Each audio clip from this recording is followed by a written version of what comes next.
The flower's dying. It needs water.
But the suffering continues.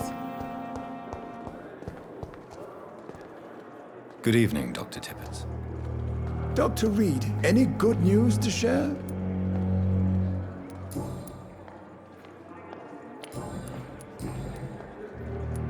Corcoran, I want you to tell me about Mr. Connor. How did he die? What happened? He was my patient. He died because of my mistake. That's the blunt truth.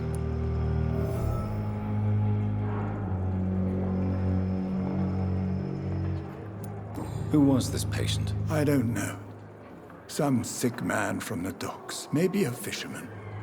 I had no time to talk with him. No one claimed a body. What was the nature of the mistake? It was a twofold error. My diagnosis was wrong, and the administered dosage was too strong.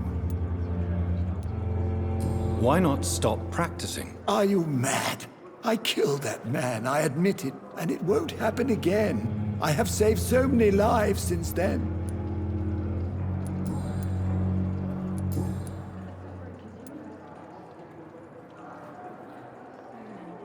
I will cover for you, Dr. Tippett, by keeping what happened to Mr. Connor to myself. I don't know what to say, actually. I can't exactly force you to become my accomplice. You didn't force me. This is my decision to make. I believe you're still of use to the hospital, considering the situation. Then I can make you this promise. As soon as the epidemic is eradicated, I will resign.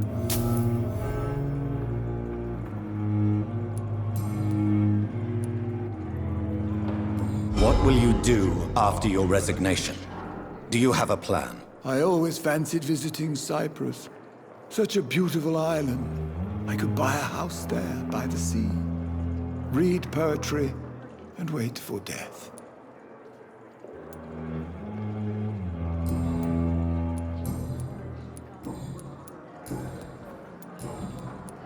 Goodbye, Dr. Tippett. What your last thoughts would be, sir.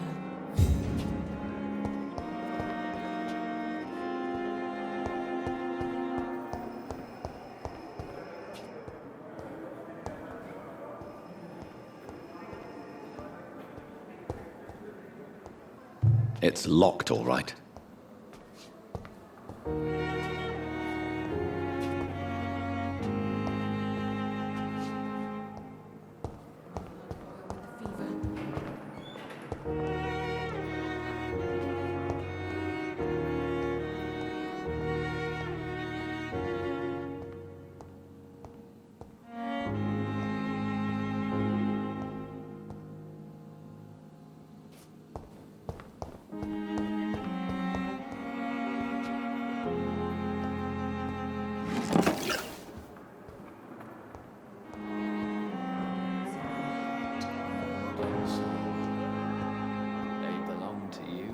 The life running in your veins.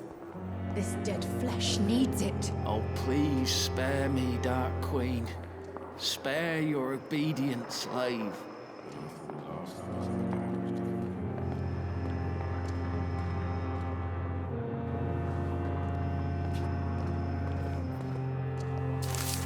I am one.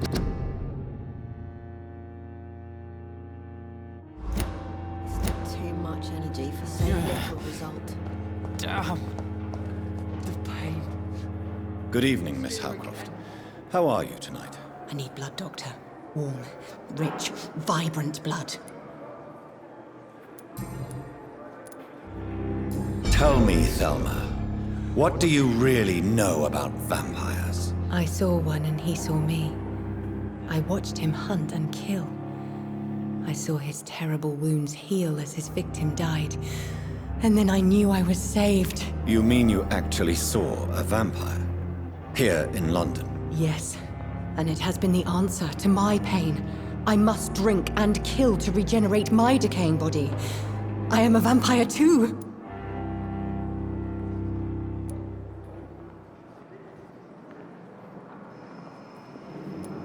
You have no idea what problems your claim could cause if heard by the wrong people, Miss Howcroft.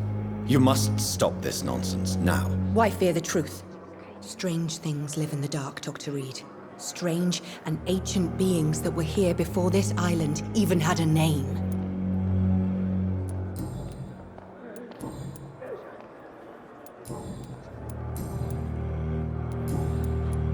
I'll leave you, Mistress of the Dark, to your nocturnal activities.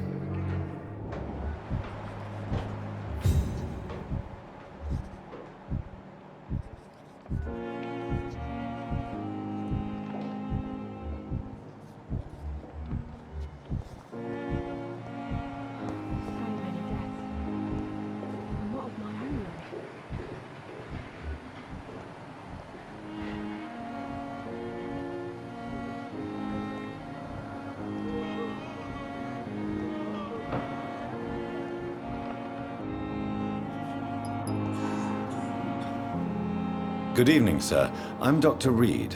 I believe we're going to be colleagues. Reid, yes, I've been informed about your arrival. I'm Waverly Ackroyd. Welcome aboard, I suppose. Does my arrival inconvenience you in some way, Dr. Ackroyd? Let us just say that I don't particularly share Dr. Swansea's enthusiasm for hiring you. What we need here are reliable professionals, not overrated dabblers. If you have a problem with me, Dr. Ackroyd, please feel free to tell me. Dr. Swansea has imposed your presence on this hospital without asking anyone's advice. The benefit of his position. But I don't agree with it. I know we've never met before, but I believe this hospital could use all the help it can get. You will agree with that, I'm sure. Oh, but I have heard about you, Dr. Reid. Of course, you can't say the same about me, since I have not wasted my time courting the press.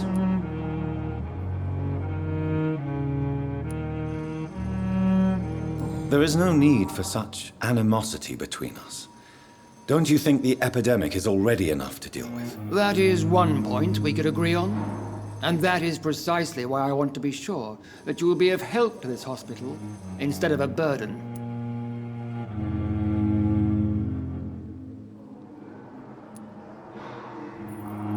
Tell me, Waverly, what do you think of Dr. Strickland's enthusiasm for his experimental research? Strickland is playing with his patients' lives for pride and glory.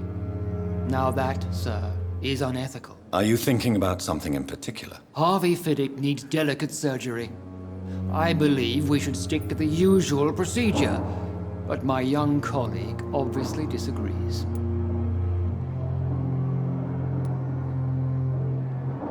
And are you not afraid that your rivalry with Strickland may be blinding you? Rivalry?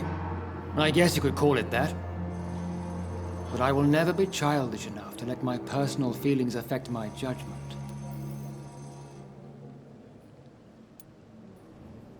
Why do you wish to lead this surgery? I strongly believe that Mr. Fiddick should not be butchered to test an unproven procedure.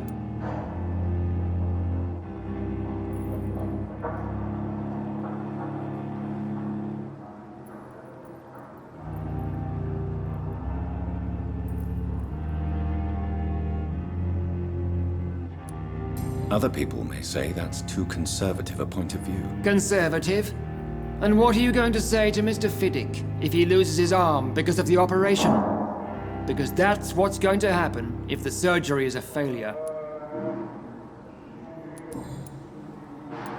Since your tenure in this hospital is longer than mine, perhaps you can tell me more about this place. Let's just say I'm tired of the carelessness around me. I have always respected the skills of Dr. Swansea, but over time his enthusiasm has become displaced. Carelessness? Exactly what are you talking about? We're here to save lives. The people who trust us are not volunteering for experimentation. They're here to be healed. I don't intend to run any radical experiments, Doctor. Even if I, as any good practitioner should, express an interest in pushing the boundaries of medical research. Modern medical methods were created through audacity and ego. But there are rules in our line of work, and they're here to protect our patients.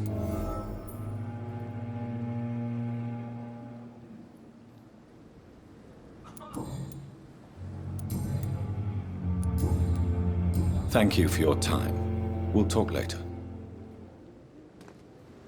I will let you down, my boy.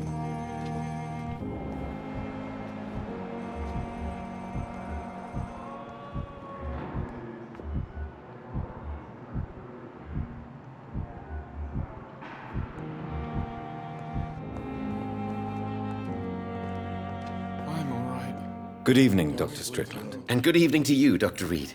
Can I be of any help?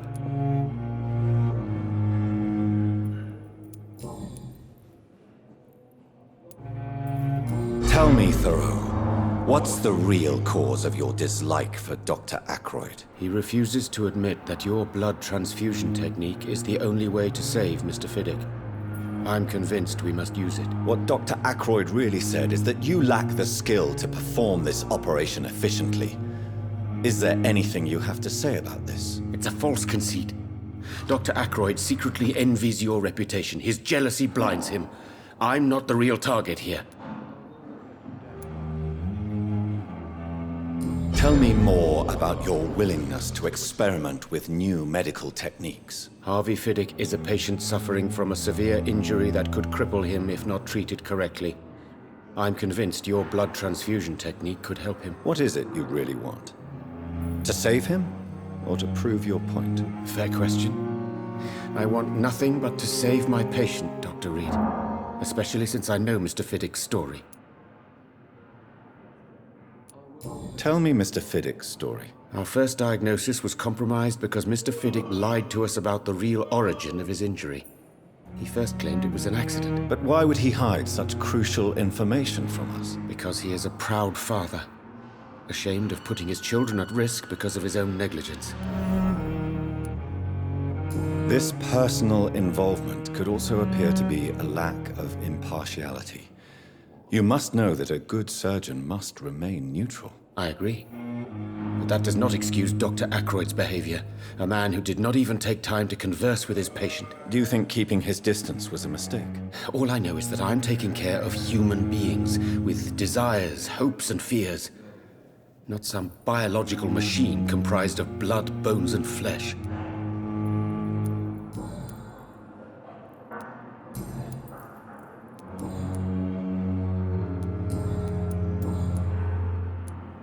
What do you think of Dr. Ackroyd's aversion to modern medical methods? It's a shame he's so narrow-minded.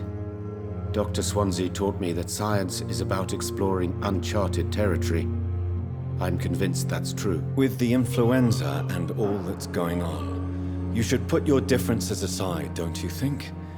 Why is it so difficult to work together? I believe that if Dr. Ackroyd had been the one to discover the transfusion process, he would be the first to recommend its use. So you believe it's just a question of jealousy and pride? Dr. Ackroyd is as proud as he is blinded by his obsolete concept of medical science. Goodbye, Dr. Strickland.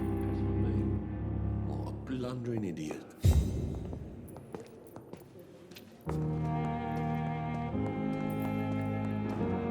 Good evening, Mr. Fiddick. Good evening, Dr. Reid. Any news about my operation?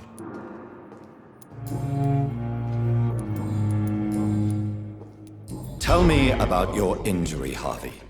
Why do you feel so guilty about it? My wife died because of me.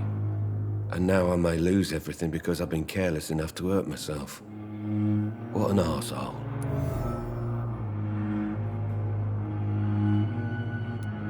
How could your job be responsible for your wife's death? I was working a double. She went out to bring me a hot meal and got caught in a German bomb raid. You can't hold yourself responsible for your injury, Mr. Fiddick, unless you tried to hurt yourself. Of course I didn't hurt myself. But I can't work until my arm is fixed. My children need to eat, Doctor. Tell me more about the death of your wife, Harvey. 1915.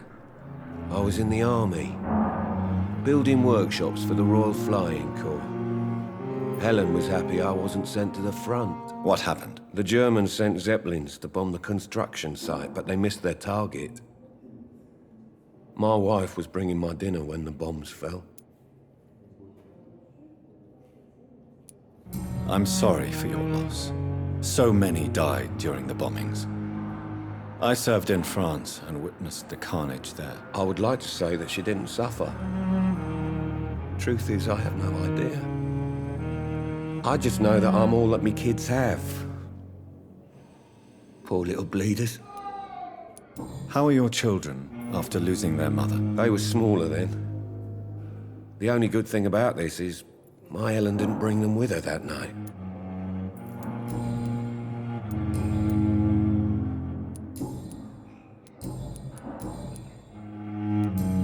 Goodbye for now, Mr. Fiddick. I'll see you later.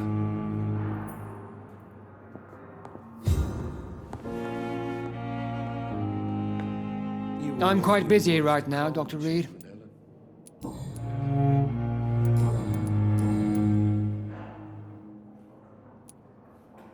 It seems you have bad memories of your military service. I refuse to see this industrial slaughter as scientific progress. War only reveals the worst in men. We can at least agree on something, Dr. Ackroyd. I don't know what you've heard about me, but I have already proved my value as a practitioner. I don't question your skills, Dr. Reid, but your motive. Is it money, fame, or are you truly dedicated? And what exactly is that supposed to mean? I served in the war just like you. But unlike you, I did not use the wounded to play the modern sorcerer. Be careful what you insinuate, Dr. Ackroyd. I only want you to admit you used those men to improve your theories.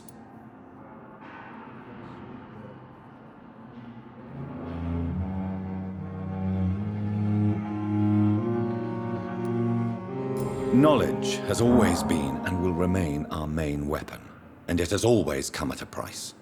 And personal initiative. It is not a question of initiative, it is a question of integrity. These men and women have put their faith in us, Dr. Reid.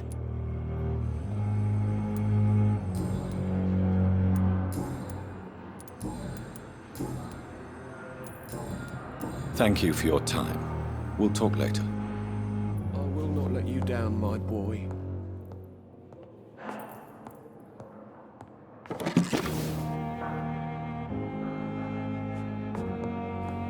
Good evening, sir. Doctor.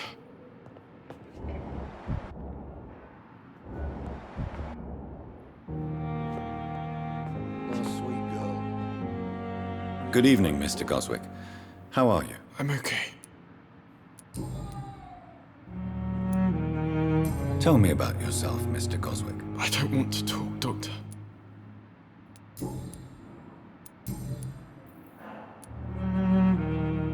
Why did your mother have you hospitalized here? She seems convinced this is a bad hospital. My mother just wants the best for me. She won't rest while I'm here. She'd go all the way to hell and back to help me. Pembroke Hospital may look unorthodox, but rest assured you're in good hands here. It's not me you have to convince, Dr. Reid. It's my mother. Is your mother bothering you? As your doctor, I can ask her to leave you alone if you would prefer. That's tempting, Doctor. But you have no idea what my mother is capable of. She would tie herself to my bed if you asked her to leave.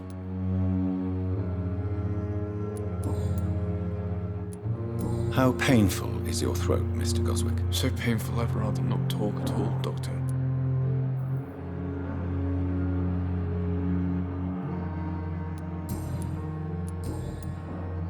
I have to go now, sir. But don't hesitate to contact me if you need any help. Good evening, sir. Doctor. I will not let you down, my boy. Good evening, Doctor. How is my son doing?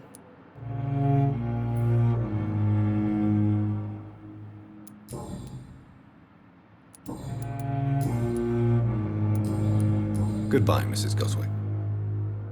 As for me, I'm all right. Don't waste your time with me.